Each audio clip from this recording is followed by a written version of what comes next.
All right, we're going to talk now about the construction manager of this project. Do you know who that is? That's you. Yep, it is. If you are the leader in kids ministry, you become the construction manager. Now, I don't know what you think about that idea, but it just is what it is.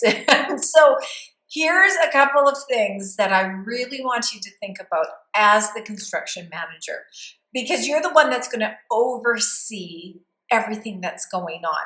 And sometimes you do actually need just to step back and kind of look at everything and not be quite so close to what's going on, okay?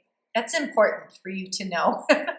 And here is, there's four things that I want you to understand. You could say they're your job description, but I don't really love that term. Many years ago, someone who I worked with, he just had a new way of looking at things. And it wasn't so much job description, because usually job descriptions are this task and this is what you have to do and you check that off. And children's ministries is so much more than tasks, and you are leading this. And so there's four areas that you are going to need to know about as the construction manager. One is called responsibilities. What are your responsibilities in all of this? One is authority, accountability, and then support. Okay? So your responsibility. What are you responsible for? Do you know?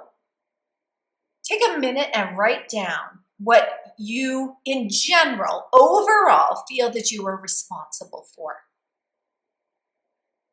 So as you write that down, I just want you to think about how being responsible for the kids' ministry, that is a large responsibility. And yet, you can't do everything on your own. And that's why I talk about saying you have to learn to delegate different tasks and areas that you're maybe not as proficient in. You can give those to other people, because ultimately, if something isn't being done, it does come back to you and you are responsible for that. And that's a great privilege to be responsible for it.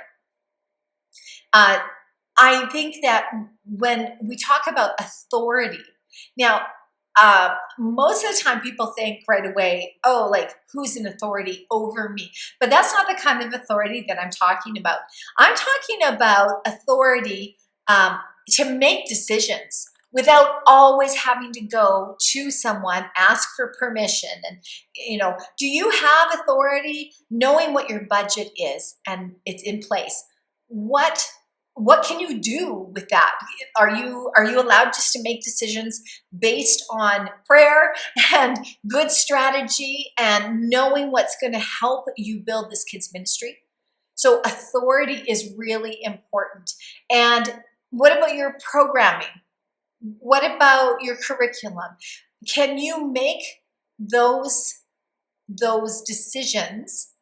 And if you feel like, no, I feel like I can't make those decisions at all without going through a process every time, then you're going to have to be brave, and you're going to have to talk to your lead pastor, if that's who you go to. In smaller churches, I find that we just go straight to lead pastors. Now, the ideal situation is there's still a board or council or whatever you call it in your church, but it might be one of those people that sits on that board. I'll just call it that because that's what I'm used to. One person that you can go to, and that way you're not always waiting for the next step and to go into something, okay? So make sure you know, where do you have authority and what can you do? Accountability. Now this one is your accountability to someone on the board or a lead pastor. You're the one that needs to know what the outcome is.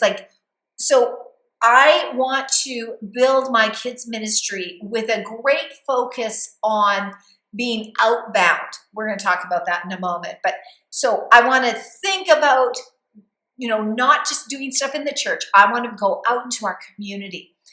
So you have to be able to share that with your accountability lead person and make sure that they are helping you reach those goals.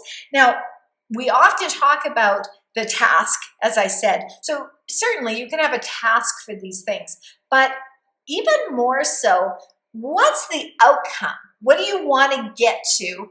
What does that look at the end? And sometimes these pieces that happen here, they're going to look different for different personalities, someone with their strengths in one area and not in another.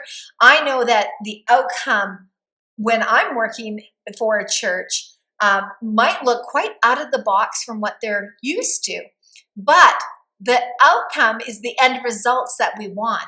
And sometimes it takes a little bit of being out of the box to end up getting where you want to go.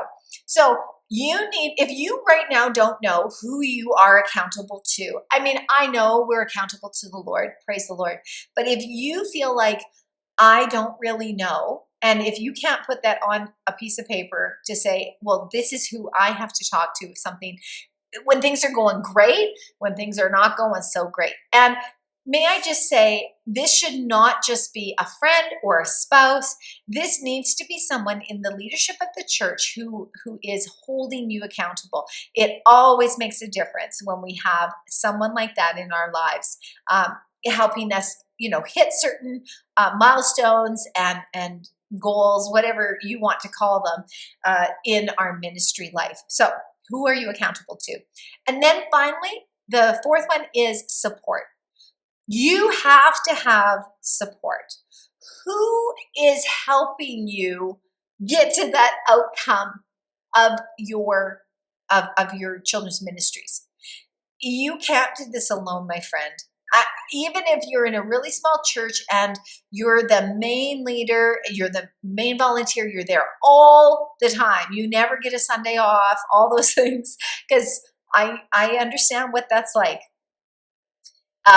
But you can't do it without others. You can't do it without volunteers. You can't do it without some support from your church in administration or, certainly in prayer. You must make sure you have some kind of support system. And I want to be able to help you with that and figure out, well, how does that actually work in your particular case? And it is so important that as you're building this kids ministry, you are the manager and you understand that, you have responsibilities, you know what authority you have, you know who you are accountable to, and you are accountable to them. So if you're not going to hit the deadline for something, that you call them and just say, listen, I'm not going to hit that deadline. I see it coming. I just wanted to talk to you about that before it comes. And maybe because they're your accountability person, they'll actually just say, oh, well, I'm so glad you called because I want to help you. Let's get this done. If I step in this way, can we get to where you need to go? It's such a beautiful relationship when you have an accountability partner in ministry. And then, of course, the support. Who is your support? And yes, your accountability person is part of that support, but there's other people that you are leading that can really help support you. And it's such a beautiful thing in kids ministry when we can have those four things going together. So I'm excited about what you're about to build, and the responsibilities that you are part of. And we're going to move on now. Let's get building. Let's get to work on this foundation so that we can start to build this kids ministry. Okay? All right.